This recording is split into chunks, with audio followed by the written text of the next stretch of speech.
नमो तस्सा भगवतो अरहतो। नमो बुद्धाय। मैं डॉक्टर सीमा शर्मा आप सभी का हार्दिक स्वागत करती हूँ इस विशेष कार्यक्रम धम्म दीप में। साथियों, पिछले एपिसोड में हमने चर्चा की 4 आर्य सत्यों में से एक प्रिय लोगों का बिछड़ना दुख का कारण है। इसी कड़ी को आगे बढ़ाते हुए आज हम चर्चा करेंगे अप्रिय लोगों का मिलना दुख का कारण है। इस विषय पर रोचक जानकारी देने के लिए हमारे मध्य उपस्थित हैं भंते डॉक्टर चंद्रकीर्ति जी। आपने बुद्ध दर्शन में उच्च शिक्षा प्राप्त की है, इसके साथ साथ आपको अनेक सम्मानों से भी विभूषित किया गया है। आपने अनेक मंचों पर बौद्ध धर्म पर अपने विचार रखे हैं और विभिन्न विषयों पर वे वार्ता करते रहते हैं।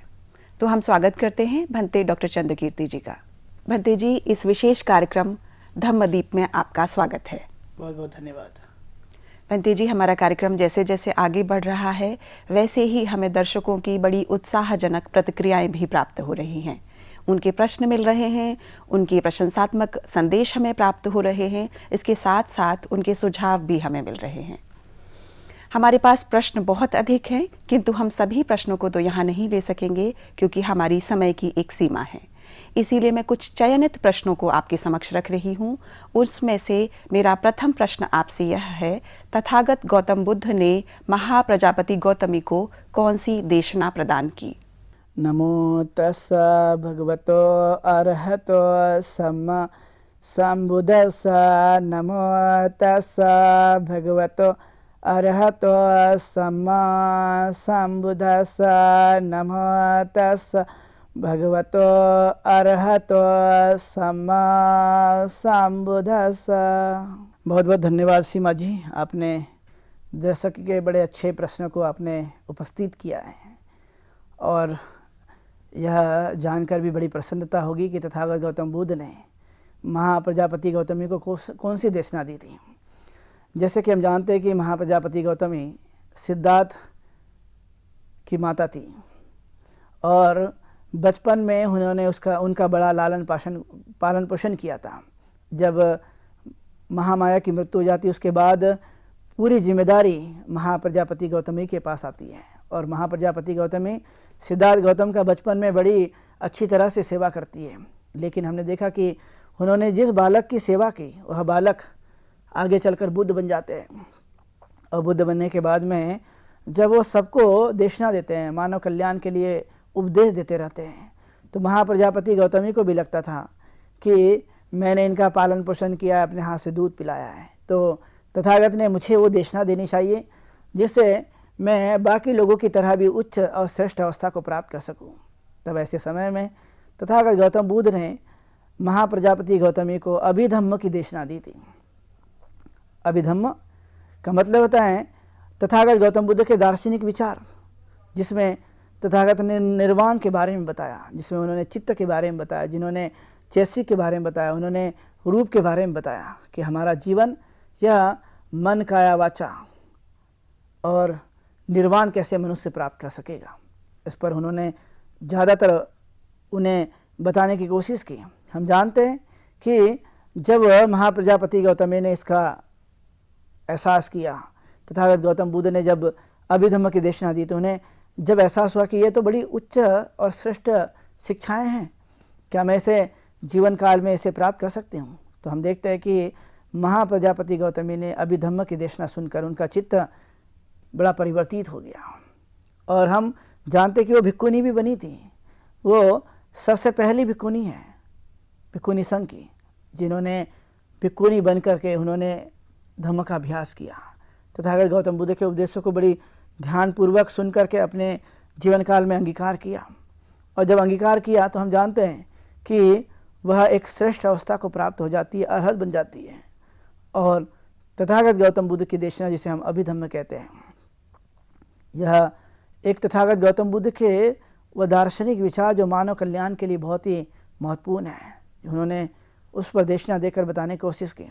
मनुष्य का जो अस्तित्व है वह नाम और रूप का है, मन और शरीर का है, और यह किस तरह से काम करते रहता है, किस तरह से हमारा जीवन मिला हुआ है। तो उसने जान लिया जीवन बड़ा अनमोल है, और यह जब जीवन अनमोल है तो इस जीवन को ठीक तरह से कैसे हम जी सकते हैं, ठीक तरह से कैसे हम उसको अंगीकार कर सकते हैं। तो यह स्वाभाविक तौर पर उन्होंने इस बातों को बताने की कोशिश की, और यह महाप्रजापति गौतम ने भी इसको बड़ी अच्छी तरह से आत्मसात किया और समझ गई, मैं धन्य हूँ जो मैंने अभिधम्म को जाना, धन्य हूँ मैंने तथागत गौतम बुद्ध की देशना मुझे सुनने का अवसर प्राप्त हुआ, मैं धन्य हूँ कि मैं ऐसे संघ में शामिल हुई, मैं धन्य हूँ जो मुझे मानव कल्याणकारी विचार प्राप्त हो रहे हैं। तो वो अपने आप में बड़ी अच्छी तरह से अनुभव करती रहती है, वह उसे रियलाइजेशन हो जाता है, उसके खुद आंतरिक बोध हो जाता है, और आंतरिक बोध होने के बाद में वह स्वयं जान लेती कि ये बड़ा अच्छा जीवन है, बड़ा सुकून है, बड़ी शांति है, बड़ा सुख है, और इसी के माध्यम से वह अपने जीवन को बेहतर बना लेती। से तथागत गौतम बुद्ध की देशना महाप्रजापति गौतमी के लिए निश्चित तौर पर हम कह सकते हैं कि यह देशना का सुनने का अवसर, यह जो उच्च किस्म का सुनने का जो ज्ञान का अवसर है, वह मनुष्य को ऐसे ही प्राप्त नहीं होता। जो मनुष्य अपने जीवन काल में कुशल कर्म करते हैं, पुण्य संचय करते रहते हैं, उनकी पारमिता बड़ी स्ट्रांग होती है, तो वह लोग स्वाभाविक तौर पर देखा जाता है कि वह ऐसे विचारों को सुनने का उन्हें अवसर मिल जाता है। कितनी महिलाएं रही होगी महाप्रजापति गौतमी के काल में भी, लेकिन उन सब लोगों को इस सद्धर्म का लाभ प्राप्त नहीं हो सका। आज भी यदि हम देखते हैं तो न जाने कितने सारे ऐसे संसार में लोग हैं, लेकिन क्या वे सभी लोग इसको सुन पाते हैं? क्या लोग सभी ऐसे प्रश्न कर पाते हैं जैसे आप दर्शकों ने किया? या कोई भी नहीं, बल्कि जिन लोगों के जीवन काल में ये पुण्य अर्जित है, जिनको यह अवसर प्राप्त हो सकता है, जिनकी दृढ़ इच्छाएं बड़ी प्रबल हैं, उन्हें ही ऐसी चीज़ें प्राप्त हो जाती है। इसलिए अभिधम्म यह एक प्रकार का दार्शनिक विचार तथागत गौतम बुद्ध का उसमें दिया गया है, और उसमें चित्त चैतसिक रूप और निब्बान के बारे में बड़ा ही तथागत गौतम बुद्ध ने उसकी बड़ी अच्छी तरह से व्याख्या की है। हम जानते हैं कि मनुष्य का मन तो बड़ा चंचल होता है, वह दूर दूर तक भागते रहता है, उसको एकाग्र कर पाना, उसके चैतसिकों को जानना, किस तरह से वो काम करते रहते हैं, और कुशल क्या है अकुशल क्या है, इस चीज़ों को भी जानने की कोशिश करना। कुशल चीज़ों को हम अंगीकार करेंगे, लेकिन अकुशल चीज़ों को हम पूरी तरह से त्याग देंगे, वह हमारे लिए कोई काम का नहीं है।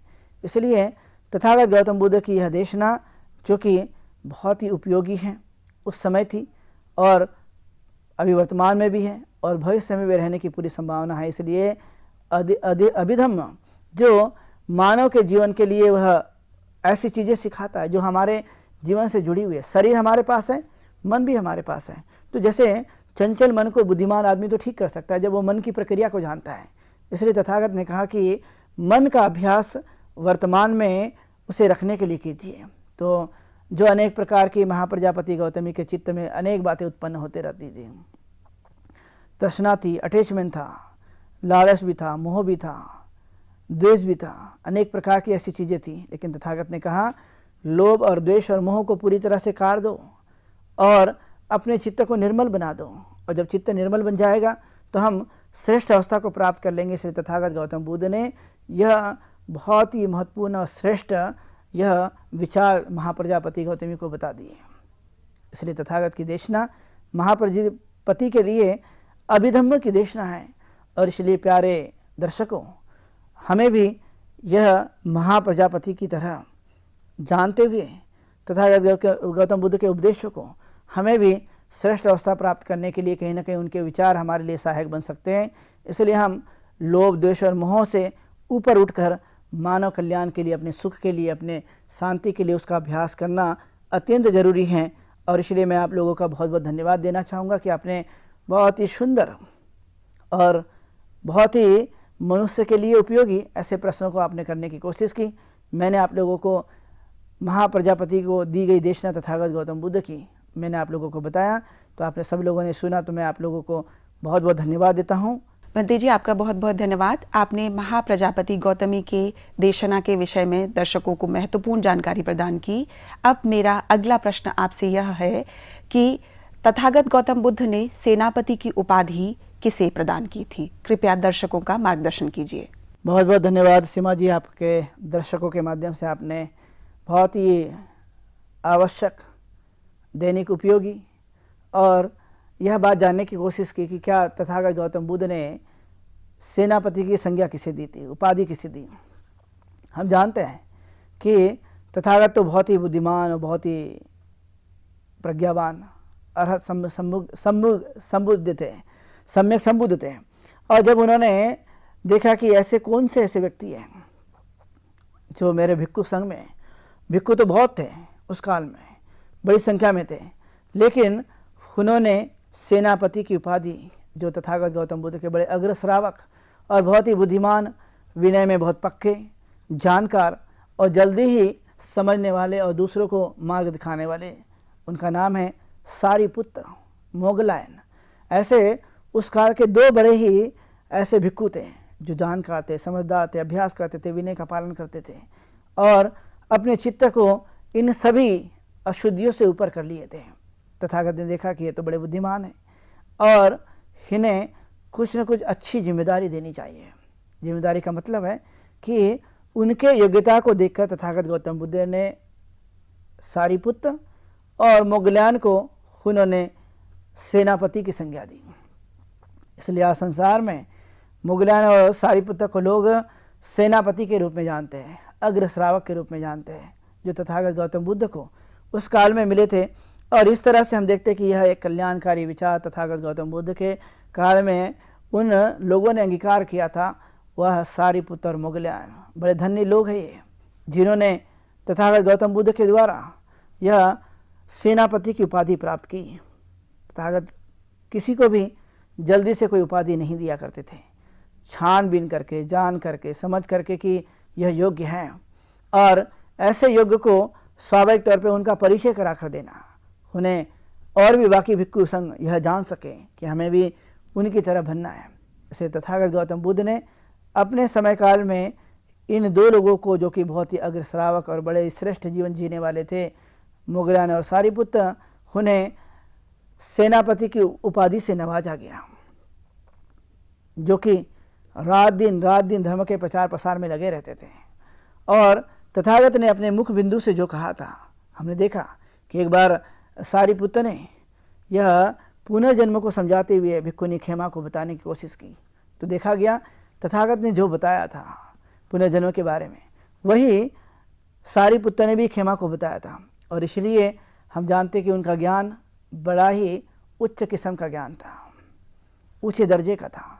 और इसलिए तथागत गौतम बुद्ध ने ये सब चीज़ों को जानते हुए, उनकी अपनी योग्यता को देखते हुए, तथागत गौतम बुद्ध ने सारिपुत्र मोगलायन को यह सेनापति की उपाधि दी थी। आप सभी दर्शकों ने यह जानने की कोशिश की है, तो मैं सब लोगों का बहुत बहुत धन्यवाद अदा करता हूँ। बंदे जी, आपका बहुत बहुत आभार। आपने दो महत्वपूर्ण जानकारियां हमारे दर्शकों के समक्ष रखी, महाप्रजापति गौतम की देशना और सेनापति की उपाधि के संदर्भ में। अब मैं मुख्य कार्यक्रम की ओर बढ़ रही हूं, जिसमें 4 आर्य सत्यों में यह भी कहा गया है कि अप्रिय लोगों का मिलना दुख है। इस विषय पर कृपया हमारे दर्शकों का मार्गदर्शन करें। बहुत बहुत धन्यवाद सीमा जी, आपने दर्शकों के माध्यम से जो प्रश्न करने की कोशिश की, बड़े ही मैं खुद भी बड़ा गौरवान्वित महसूस करता हूँ आप लोगों को बताते हुए।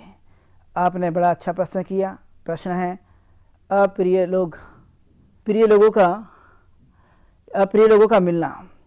अप्रिय लोगों का मिलना यह बड़ा दुख का कारण हो जाता है। हम जानते हैं मानव प्रवृत्तियाँ ये अलग अलग तरह की होती है। इस संसार में सभी मनुष्य एक जैसे नहीं दिखाई देते हैं। सभी लोगों का सोचना, सभी लोगों का विचार करना, सभी का जीना सब अलग अलग देखने के लिए मिलता है। तो आपने देखा संसार में सज्जन भी है, दुर्जन भी है, प्रिय भी है, अप्रिय भी है, लोग डाकू भी हैं तो लोग अच्छे लोग भी हैं। इस संसार में अपराधी प्रवृत्ति के लोग भी हैं तो अच्छे भी हैं, कोई शराबी है तो कोई बड़ा अच्छा जीवन को जीने वाला है। नाना प्रकार के लोग इस संसार में हमें देखने के लिए मिलते हैं। तो स्वाभाविक है हर मनुष्य अपने जीवन काल में वो अच्छा बनना चाहता है, अच्छा रहना चाहता है, सुख और शांति पाना चाहता है। लेकिन ऐसा भी समय है कि मनुष्य के जीवन काल में ये चीज़ें देखने के लिए मिलती हैं, वह है कि अप्रिय लोगों का संपर्क हो जाना। अप्रिय लोगों का संपर्क होना स्वाभाविक है, कितना दुखदाई है। बहुत सारे ऐसे लोग होंगे जो रात दिन बड़बड़ करते रहते हैं, व्यर्थ की बातें करते रहते हैं, शराब का सेवन करते रहते हैं, नाना प्रकार के दुष्कर्म करते रहते हैं और वह किसी की और कोई भी अच्छी बातों को सुनना नहीं चाहते। तो आप स्वाभाविक है कि आप देखते हैं कि हम तो एक अच्छे प्रवृत्ति वाले व्यक्ति हैं, हमने तो अच्छाई को ग्रहण किया है, लेकिन क्या ये अच्छाइयाँ ज़रूरी नहीं है कि वह इस संसार में दूसरे लोग भी इसको समझें, उसका पालन करें, उसको जीवन काल में उतारने की कोशिश करें। तो यह जब ऐसे प्रसंग आ जाते हैं कि अप्रिय लोगों का संपर्क हो जाता है, तो जैसे आपने देखा कि कोई मूर्ख आदमी है तो हमें मूर्ख बनाएगा, कोई विद्वान आदमी है उसकी संगति तो स्वाभाविक कि हम उसको विद्वान बनेंगे, लेकिन अप्रिय का संपर्क हो जाए और वह हमारे ऊपर में कोई चीज़ थोपने की कोशिश करे तो हमें भी कितना दुख उत्पन्न हो जाता है। इसलिए अप्रिय का स्वाभाविक तौर पे कहा जाता है कि वह बड़ा अति दुखदाई है, जीवन को पूरी तरह से ऐसा नष्ट करने वाला है। इसलिए आपको मैं उदाहरण देकर समझाना चाहूँगा कि कई ऐसे लोग होते हैं जिनकी प्रवृत्तियाँ गलत हो जाती हैं, शराबी है, जुआरी है, सट्टेबाज है, व्यर्थ में पैसे खर्च करने वाला है, अकुशल कर्म करने वाला है और अपने घर के लोग होने के बावजूद भी, पति पत्नी होने के बावजूद भी वह दूसरे लोगों के साथ में वह सहवास करता है। तो सोचिए कि जब ऐसी प्रवृत्तियां होगी तो वह अकुशल कर्म होता है, अकुशल कर्म उनके जीवन को तबाह कर देता है। कोई पूंजीपति आदमी है और वह अपने धन का संचय ठीक तरह से नहीं करता है, उसे बेकार में, फजूल में ऐसे ही व्यर्थ गवा देता है। तो सोच सकते हैं कि किस किस तरह से हानि होती है। हम उदाहरण लेते हैं, कोई व्यक्ति है जो पारिवारिक जीवन जी रहा है, उसका परिवार भी है, लेकिन वह शराब में अपने सारे पैसों को बर्बाद कर देता है, जितना कमाता है उतने सब शराब में बर्बाद कर देता है। तो सोचिए उस व्यक्ति का हमारे जीवन में संपर्क कितना दुखदाई होगा। वो अपने परिवार का पालन पोषण भी नहीं कर पा रहा है, अपने बच्चों की शिक्षाएं भी पूरी नहीं कर पा रहा है और नातेदारों के ऐसे समारोह में भी सहभाग नहीं हो रहा है। तो वह कितना दुखदाई है। किसी का पति शराब पीता है, कितनी पत्नी दुखी रहती है, उसके संपर्क में आने के कारण ऐसा भाव उत्पन्न हो जाता है। तो इसलिए तथागत ने कहा कि ये स्वाभाविक तौर पे हमें बार बार ये चीज़ें आते रहती है तो हम इसे जानने की कोशिश करें। इसलिए तथागत ने बहुत ही इसे जानने की, समझने की कोशिश की कि जीवन में ऐसा समय आता है। तो उन्होंने यह भी बताने की कोशिश की जब ऐसा आता है तो ऐसा तब आएगा तो दुख तो होगा, लेकिन हम जीवित रहते समय ये भी प्रयास करने की कोशिश करें कि हमारे जैसे लोग नहीं मिल पाते हैं, हमारे विचार के लोग नहीं मिल पाते हैं, सज्जन नहीं मिल पाते हैं। तो मनुष्य को, जब मैं खुद सज्जन हूँ तो अकेला रहना चाहिए, जरूरी नहीं कि हम वह समूह के साथ जीवन को व्यतीत करने की कोशिश करें। और इसलिए नाना प्रकार के लोगों को इस जीवन में देखा जाता है। ऐसे तथागत ने कहा बहुत सारे ऐसे लोग हैं जो हिंसा करते हैं, चोरी करते हैं, व्यभिचार करते हैं, झूठ बोलते हैं, मादक पदार्थ का सेवन करते हैं। तो उन्होंने कहा ऐसे आदमी का मिलना तो बड़ा दुख कर रहे हैं। इसलिए आप देखते होंगे कितने सारे परिवार ऐसे अभी भी बहुत दुखी जीवन जी रहे हैं, क्योंकि वह समूह में रहते हैं, परिवार में रहते हैं तो उन्हें एक दूसरे के साथ रहना पड़ता है। समाज में रहने की वजह से एक दूसरे के साथ रहना पड़ता है और वह संपर्क में आ जाए अप्रिय लोग, जिनका व्यवहार कुशल नहीं, जिनकी आदतें अच्छी नहीं, जो स्वभाव से ही ठीक नहीं है, तो हम जान सकते हैं कि ऐसे व्यक्ति का संपर्क हो जाना कितना दुखदाई है। हम सोचते रहते हैं इनसे कब मुक्ति हो जाएगी और हम इनसे कैसे ही अलग हो जाएंगे, यह हम बार बार सोचते रहते हैं। लेकिन आपने देखा कि मनुष्य कहाँ पर जाएगा, किस जगह जाएगा, कहाँ कहाँ भागेगा, यह बड़ा ही मुश्किल है। इसलिए तथागत गौतम बुद्ध ने अप्रिय लोग इसलिए उन्हें कहा क्योंकि वह व्यक्ति जिसका ठीक स्वभाव नहीं है, आदतें अच्छी नहीं है, व्यवहार कुशल नहीं है, वह बुरी बातों को अपने दैनिक जीवन में ज़्यादा करते रहता है। ऐसे कितने सारे लोग हैं। इसलिए आपने देखा होगा यह इतना बड़ा दुख है कि आज भारत का भी हम उदाहरण लें तो कितनी माताएं, कितनी बहनें, कितनी बेटियां अभी वह विधवा हो रही है क्योंकि उनके पति शराब पीते हैं, नाना प्रकार के ऐसे दुष्कर्म करते हैं। तो उनका मिल जाना वह स्वाभाविक तौर पे अप्रिय होने की वजह से, क्योंकि वह अपने जीवन काल में आ गए, क्योंकि स्वभाव अच्छा नहीं इसलिए उन्हें अप्रिय कहा गया है। वो हमें प्रिय महसूस नहीं होते हैं क्योंकि भाव अच्छे नहीं है, व्यवहार अच्छा नहीं है, आचरण अच्छा नहीं है, उनका चिंतन अच्छा नहीं है। तो ऐसी परिस्थिति में स्वाभाविक तौर पर हम देख सकते हैं कि वे लोग हमें कितना दुख पहुंचा रहे हैं, कितनी हानि पहुंचा रहे हैं, कितना संकट ला रहे हैं। ऐसे संसार में कितने सारे लोग हैं। तो आप देखेंगे तो सज्जनों की संख्या कम और दुर्जनों की संख्या अधिक दिखाई देती है। प्रिय की कम, अप्रिय की ज़्यादा दिखाई देती है, क्योंकि इस तरह का माहौल और प्रवृत्तियाँ व्यक्ति में ज़्यादा पाई जाती है। क्योंकि आपने देखा होगा अच्छे कार्य करने के लिए मनुष्य को सोचना पड़ता है, लेकिन यदि अच्छे कार्य ना हो तो बुरी आदतों को मानने वाले तो बड़े जल्दी तत्पर हो जाते हैं। जहाँ संयम नहीं होता, जहाँ पर ठीक तरह से व्यवहार करना नहीं होता है, तो ऐसी परिस्थिति में व्यक्ति विचार कर सकेगा कि कितने मुसीबतों का सामना करना पड़ रहा है, कितने सारी समस्याएं संसार में उत्पन्न कर रहा है। यानी अपने व्यवहार के कारण, अपनी आदतों के कारण अपने अप्रिय के स्वभाव को बढ़ाते रहता है। तो वह व्यक्ति स्वाभाविक तौर पर अपने साथ साथ दूसरों को भी हानि पहुंचाते रहते हैं। वह एक बड़ी चीज़ देखे तथागत गौतम बुद्ध ने कही है, क्योंकि यह व्यक्ति जितनी हानि करेगा कोई नहीं कर सकता, क्योंकि मनुष्य का जीवन कुशल कार्य करने वाला का जीवन, उसका चित्त सही होता है, इसलिए वो हानि नहीं पहुंचाते। लेकिन जिनका स्वभाव अप्रिय है, जो बुरी आदतें वाले हैं, जिसका आचरण अच्छा नहीं है, तो वह जहाँ जहाँ पर भी जाता है वहाँ वहाँ हानि पहुँचाते रहता है। तथागत ने कहा नहीं, ऐसा नहीं है। तो व्यक्ति ने मुनि की तरह जाइए, साधु की तरह जाइए, अच्छे आचरण करने वाला चाहिए कि वह जहाँ जहाँ पर भी विचरण करेगा तो वहाँ किसी भी प्रकार की कोई हानि नहीं, और वह दुख का नहीं तो सुख का प्रचार करता है। लेकिन अप्रिय व्यक्ति वह सुख को तो बहुत कोसों दूर रख देता है, और दुख जो है अपने जीवन के साथ साथ दूसरों को देते रहते हैं। इसलिए कई बार आपने महसूस किया होगा कि व्यक्ति जो है एक दूसरे से जुड़ा हुआ है, वह अलग नहीं है। वह सामाजिक जीव होने की वजह से एक दूसरे के साथ उसका कनेक्शन है, एक दूसरे के साथ मेल मिलाप है, और इसलिए परिवार में रहते हुए भी कोई अकेला नहीं है, और समाज में रहते हुए तो और भी अकेला नहीं है।